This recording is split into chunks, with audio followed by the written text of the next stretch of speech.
is a great privilege and honor for me to join millions of people in congratulating the Republic of India on its 75th anniversary of independence from the British colonial empire in 1947. This was indeed a momentous occasion, an occasion that has been reverberating through the history of many countries in the world, including that of South Africa.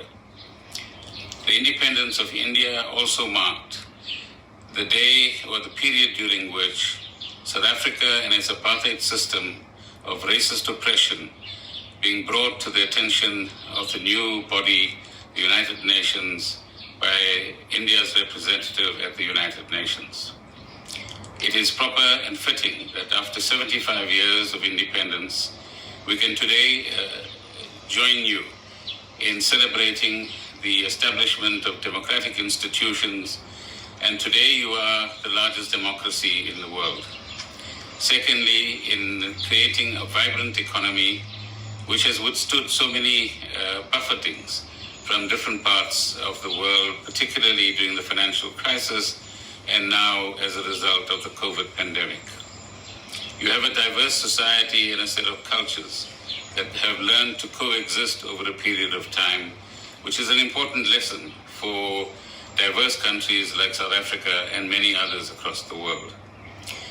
The powerful voice of the developing world is truly represented by yourselves in many international fora and have played a remarkable and progressive role in ensuring that the concerns and interests of developing countries are in fact represented in these fora.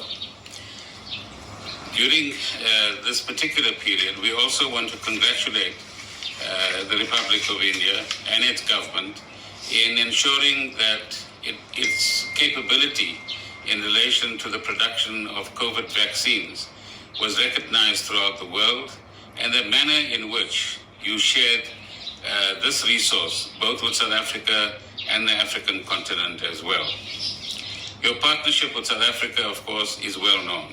Ours is a 27-year young democracy, which has learned in its constitution-making process from the system of federalism that you have in India, as we've learned from many other parts of the world as well.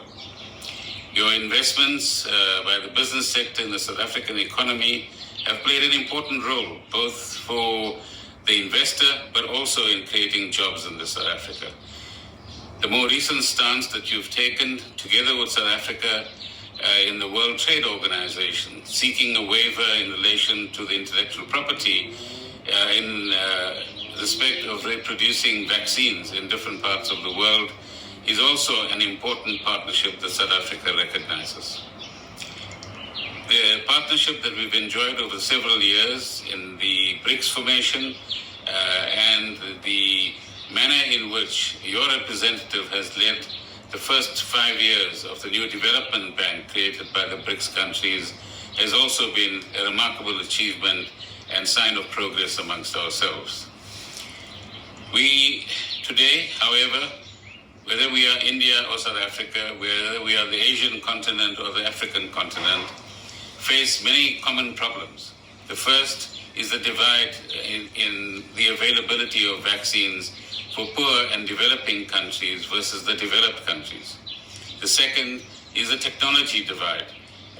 Again, as we approach the issue of climate change and climate transitions, this becomes a very important capability, like vaccine production, that we need to spread across different parts of the world. Inequality and poverty still reign fairly seriously over many countries in the world, including our own. And more determined efforts need to be made in order to create a greater level of equality, a greater level of dignity, and the lack of poverty amongst our people. The role of women has become an important agenda item for the globe, and their role in corporates, in government, in the public sector, in NGOs, has to be given a lot more recognition and encouragement as we go forward, and both in India and across the African continent, And particularly in South Africa, this is a very important mission that we actually have.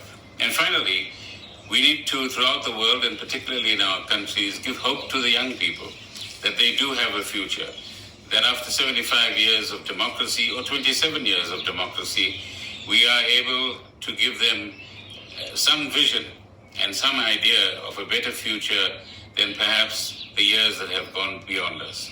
So once again, it's a great pleasure and honor to congratulate the Republic of India on its Independence Day and the 75th anniversary, and we wish you well as you celebrate this occasion. Thank you.